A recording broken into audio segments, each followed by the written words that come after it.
Coucou tout le monde. Voilà, vous pouvez le voir, je suis arrivée à Tahiti. Je vous fais un tour du propriétaire tout de suite, mais voilà, je voulais vous dire que j'espère que vous passez aussi une bonne semaine. Je suis arrivée en heure locale jeudi soir, et là aujourd'hui on est en heure locale samedi, et il est 14h.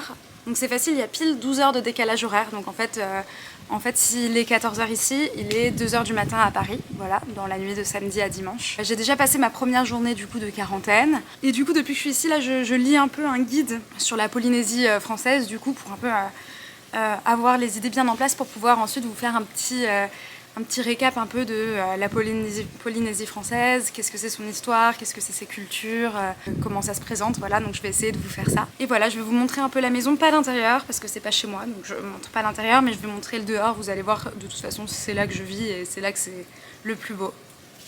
Donc c'est là qu'on rentre. Comme vous pouvez le voir, il y a un premier préau couvert avec une petite table, des chaises qui donnent sur la maison, la cuisine et ici le salon. Ensuite, deuxième espace de terrasse couvert avec une grande table et des bancs. Et un petit espace salon avec des jolis coussins que ma maman a fait. Et ensuite, voilà la partie la plus impressionnante, la piscine qui a débordement, qui est petite et jolie. Et surtout la vue. Voilà, donc je vais me rapprocher. Donc sur l'océan Pacifique à perte de vue. Voilà, et sur l'île de Moorea que vous pouvez apercevoir là-bas. Moorea, donc une île voisine de l'île de Tahiti, dont je vous parlerai plus tard. On voit aussi bien, comme vous pouvez le voir, la distinction entre le lagon qui entoure toute l'île de Tahiti et l'océan. En fait, c'est la séparation, le blanc se fait autour des récifs de coraux qui protègent le lagon qui du coup est beaucoup plus calme et où du coup on peut observer les poissons. Voilà, mes parents m'ont acheté des transats trop mignons pour que je puisse bien passer la quarantaine. Et sinon, voilà, on voit les terrasses. Et les deux chambres en haut, moi je suis dans la chambre de droite là avec un petit balcon, donc c'est très sympa. Et ça c'est le guide que je suis en train de lire pour voilà, vous parler de la Polynésie. Et ma petite crème solaire. Oui, parce qu'ici les indices UV, le soleil sont beaucoup plus forts qu'en France. Je vous dis à plus tard pour du coup un petit moment posé où je vous fais un récap un peu de Tahiti, son histoire, etc. A plus! On est aujourd'hui lundi, il est 13h, c'est-à-dire qu'il est 1h du matin dans la nuit de lundi à mardi en métropole. Je m'assois et je vais vous parler un peu de Tahiti. Petit disclaimer, je prétends pas vous apprendre quoi que ce soit de manière à la manière d'une prof, on va dire. Si vous voulez en savoir plus sur Tahiti, déjà moi mes informations je les tire tout d'abord des pages Wikipédia de l'histoire de Tahiti et de l'histoire de la Polynésie. Aussi donc de ce guide que je vous avais montré qui retrace un peu l'histoire, mais voilà, je me suis pas plongée plus que ça dans l'histoire de Tahiti, dans des livres et donc du coup je vais vous donner des grandes lignes de ce que j'ai compris, mais voilà, je prétends pas vous faire une leçon que vous pourrez forcément réutiliser de manière je suis pas une source, voilà. Non, alors tout d'abord, parlons de Tahiti. Aujourd'hui, juste le Covid, etc.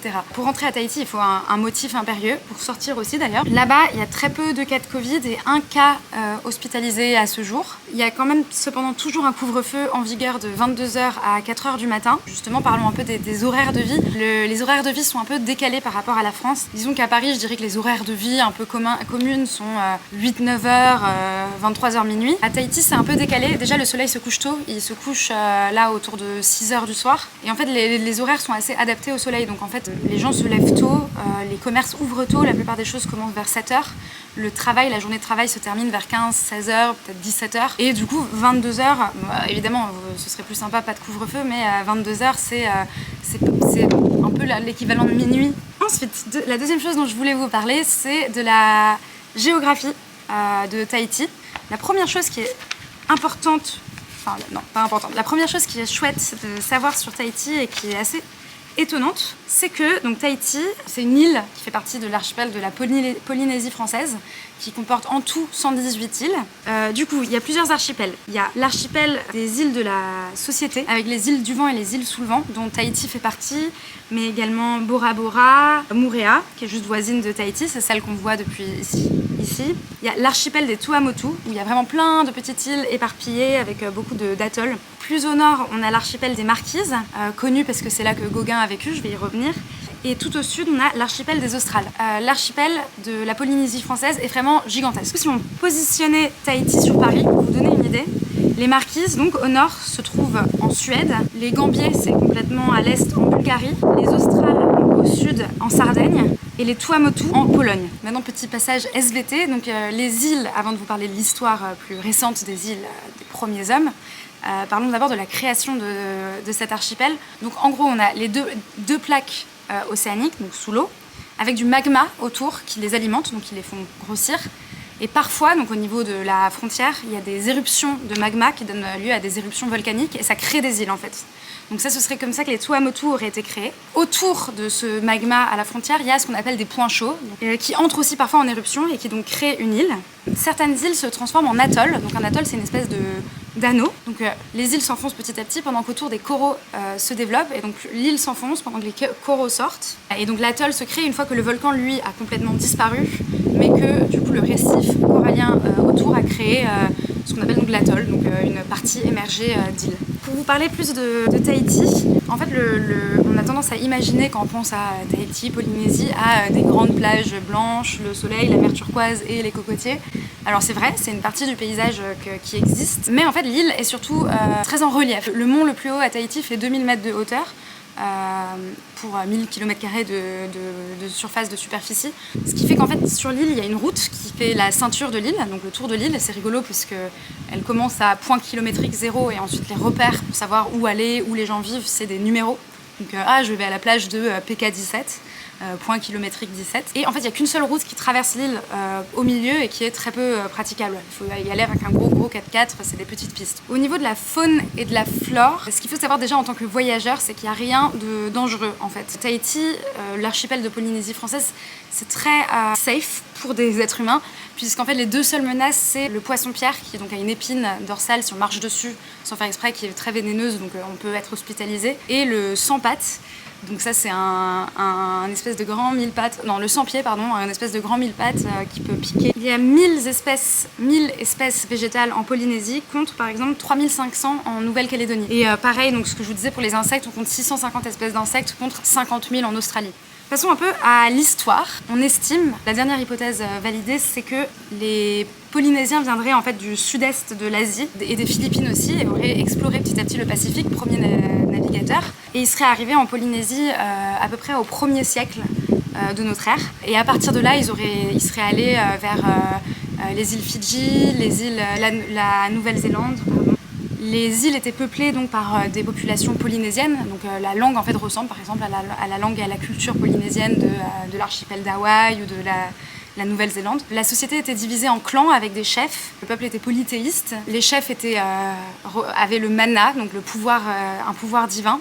Et la société était vachement régie par le système de tapu, T-A-P-U, qui a donné tabou en français, donc d'interdit. Les premiers explorateurs arrivent au XVIe, XVIIe siècle, avec notamment Bougainville au XVIIIe siècle. Voilà, donc des gens, des explorateurs un peu de partout, du Portugal, d'Angleterre, de France, arrivent sur l'île. Des échanges se font. On estime qu'avant l'arrivée des explorateurs, la population était autour de 70 000 habitants. Aujourd'hui, elle est de 300 000 d'ailleurs pour info. Donc 70 000 avant les explorateurs. Autour de 1850, on estime qu'elle avait été baissée à autour de 10 000. Donc les maladies ont fait des ravages. Aussi les guerres qui étaient rendues plus mortelles puisque les explorateurs amenaient avec eux des armes à feu notamment, ou en tout cas des armes différentes de ce qu'utilisaient les Polynésiens. Mais donc les explorateurs arrivent, ils apportent notamment des plantes pour essayer de les implanter, des fruits. Il y a toute une fascination, surtout au XVIIIe siècle, de la part des Français notamment, avec le mythe du bon sauvage qui fait qu'il y a beaucoup d'études ethnographiques qui sont faites sur Tahiti, les Polynésiens qui vivraient en communion avec la nature, qui seraient proches de ce bon sauvage.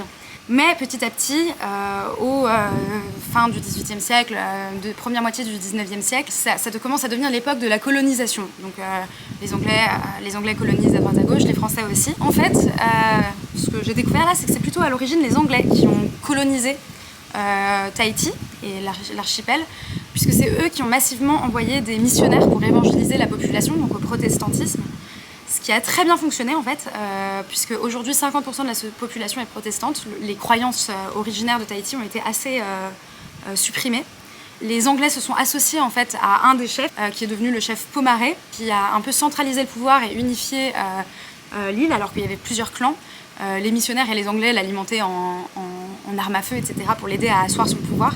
Et donc c'est à cette époque, donc première moitié du 19e siècle, que la plupart des croyances de la culture polynésienne a été supprimée. Les tatouages étaient plutôt interdits, il fallait se couvrir le corps plutôt que se promener à moitié tout nu, etc. Donc voilà, c'est un peu à cette époque que tout ça a été supprimé. Bon, les Français étaient évidemment présents sur l'île aussi. Et en fait, autour de 1850, les Anglais commencent à annexer des territoires. Du coup, la France se dit, bah, nous aussi, on colonise, parce que quand même, ils se mettent d'accord avec le pouvoir en place. Pomaré est mort, Pomaré II aussi, donc là c'est Pomaré III ou sa fille, je ne sais plus exactement, qui a moins de pouvoir. Et les Français, profitant d'un moment un peu de faiblesse, annexent le territoire. Mais particularité, en fait deux particularités. L'archipel, même si tout l'archipel n'est pas annexé au même moment, mais Tahiti en tout cas et Moorea deviennent un protectorat pendant à peu près 30 ans. Ce qui est très rare, en fait, le protectorat, donc c'est plutôt un modèle anglais qui consiste à donner vaguement une autonomie au territoire en place. En France, il y a très peu de territoires qui ont été des protectorats, mais Tahiti l'est au début, donc une certaine indépendance est laissée, disons, au territoire. Du coup, des petites guerres s'en suivent quand même, donc les Polynésiens ne sont pas forcément d'accord. Il y a une partie qui est en fait plutôt pro-anglais et Pomaré, et une partie qui est tout simplement indépendantiste. Et la deuxième chose qui est assez particulière, c'est que donc, le Tahiti et ses îles deviennent un protectorat et ne deviennent pas une colonie au même sens que Madagascar, la Martinique, la Guadeloupe, etc. Puisqu'en fait, l'île est pas très intéressante finalement. Elle est annexée pour des raisons diplomatiques, on va dire. Il faut une présence française dans le Pacifique. Mais l'île n'a pas tant de ressources naturelles que ça. Elle est très éloignée de tout, des continents. Les cultures peuvent pas être intensives à cause du relief, trop montagneux, trop escarpé. Disons que c'est plus pour des raisons stratégiques que les Français sont là.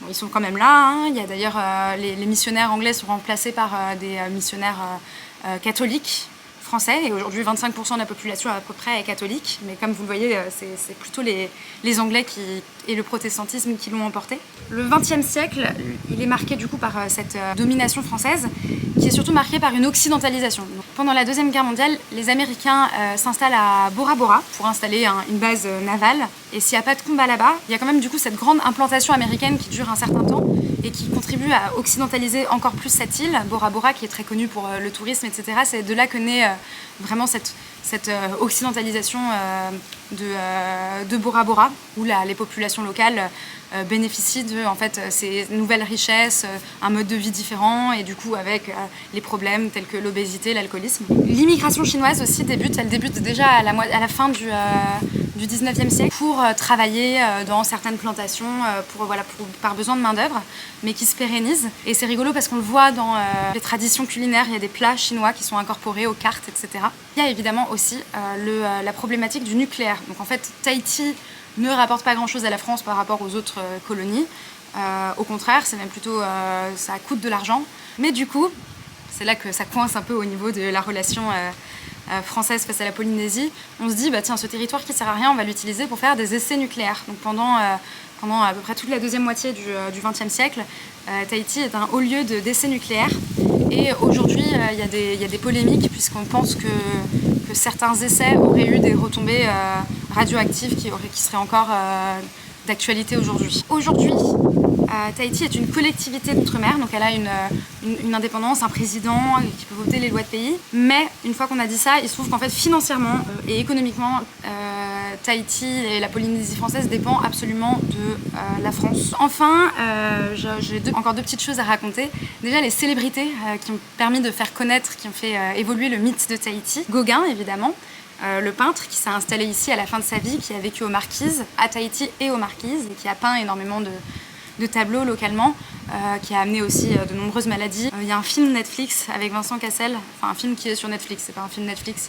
Sur ça, je l'ai pas vu, mais du coup je vous en parlerai à l'occasion. Il y a également Jacques Brel, donc là plus tard, à la fin du XXe siècle, qui a vécu aux Marquises. Il faisait son tour du monde à la fin de sa vie, et il s'est arrêté aux Marquises. Et il a écrit notamment un album qui s'appelle Les Marquises. Je ne peux pas mettre la chanson à cause de droits d'auteur, mais je vous mettrai le lien en bas pour que vous puissiez l'écouter.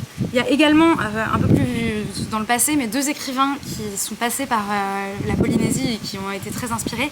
Il y a l'Écossais Robert Louis Stevenson, qui est celui qui a écrit L'île au trésor. Et il y a également le jeune Américain Herman Melville, bien avant d'avoir écrit Moby Dick, qui a écrit aussi sur Tahiti.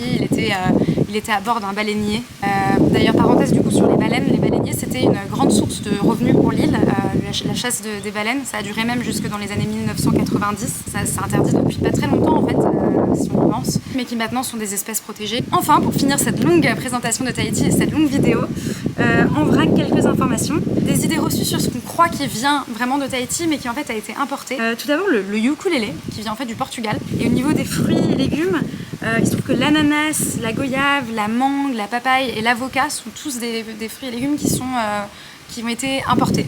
Le tourisme, paradoxalement, est la plus grande source de revenus de l'île, mais fonctionne pas si bien, en plus là avec la crise sanitaire. Il y a un tourisme de luxe qui existe, c'est une destination de prédilection pour les voyages de noces, etc. Mais la Polynésie n'est pas caractérisée par une grande vie nocturne. C'est-à-dire qu'il n'y a pas beaucoup de boîtes de nuit, de casinos, de bars. Il y en a un peu à papeter sur l'île de Tahiti, mais globalement sur les autres îles, les bars des hôtels ne sont pas extrêmement animés. Donc du coup, c'est pas forcément très attractif pour une certaine catégorie de touristes. L'objectif était d'être de 300 000 touristes et je crois qu'on en est à peu près la moitié. Et enfin, pour finir, le mot tatouage vient en fait du polynésien, de taper. Voilà, donc les Polynésiens sont encore très tatoués. C'était à l'origine utilisé pour déterminer une origine, une classe dans les clans, etc. Et maintenant, avec un renouveau de la culture polynésienne depuis plusieurs années, le tatouage est à l'honneur et la plupart des Polynésiens, je le vois d'expérience, sont tatoués. Voilà, donc c'était un peu tout ce que je voulais vous raconter sur Tahiti et ses îles. J'espère que vous avez appris des choses, que c'était intéressant. N'hésitez pas à me le dire, en tout cas en commentaire. Je sors de quarantaine lundi prochain, donc du coup dans le prochain vlog, peut-être que mardi vous verrez quelque chose hors de l'île, mais sinon ça va rester très confiné à la maison. En tout cas voilà, une vidéo tous les mercredis, n'hésitez pas à vous abonner si c'est pas encore fait pour pas rater ça, à mettre un pouce bleu et donc à commenter si ça vous a intéressé, si vous voulez en savoir plus sur quelque chose ou sur un certain thème, ce serait avec plaisir. Gros bisous!